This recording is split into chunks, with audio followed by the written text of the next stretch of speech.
huwaran ng kalinisan, o inang itinalaga ang buhay sa kasunuran, tahimik na tumalima sa Diyos amang kalooban. Mula doon sa Nazaret ng amang anghel ay suguin, upang sa iyo ibalita ikay tanging napipisil, maging ina ng mananakop sa nilikhang mga taksil. Ang sagot mo'y nais ng Diyos maganap sa akin. At nang iyong maisilang ang dakilang mananakop, tahimik na tumalima ikay inang mapagpupok. Sa kalingat pagmamahal iyong bunso'y binusog. Ang puso mo at puso niya ay lubusang nagkabunglod. Kaya nga nang sumapit panahong dapat matupad, tanging misyon sa daigdig na Jesus na iyong anak, nasaksihang paghihirap at kamatayan ng Mesiyas. Ang puso mo, inang mahal, halos madurog at mawasak. Alin nga bang pusong ina ang sa hapis di mawala? Aling dibdib ang tatagal sa nakikitang paghihirap?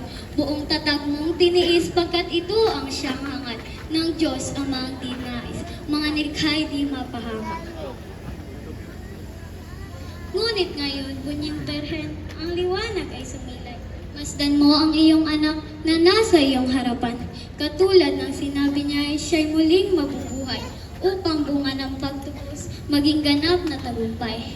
Kadilimay na pawi na apok ang liwayway ay sumilay. Langit lupa'y nagsasaya, buong mundo'y nagdiriwang sa tagumpay na tinamo ni Jesus na poong mahal. Lahat tayo ay pumalampak, masayang mag-awitan. Aleluya! Aleluya! Poong Jesus ay nabuhay.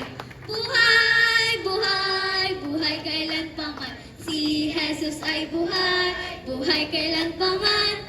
Buhay! Buhay! Buhay kailanpaman. Si Jesus ay buhay kailanpaman. Umawit tayo ng aleluya. Si Jesus ay buhay kailanpaman. Umawit tayo ng aleluya. Si Jesus ay buhay. Buhay, buhay, buhay kailanpaman. Si Jesus ay buhay, buhay kailanpaman.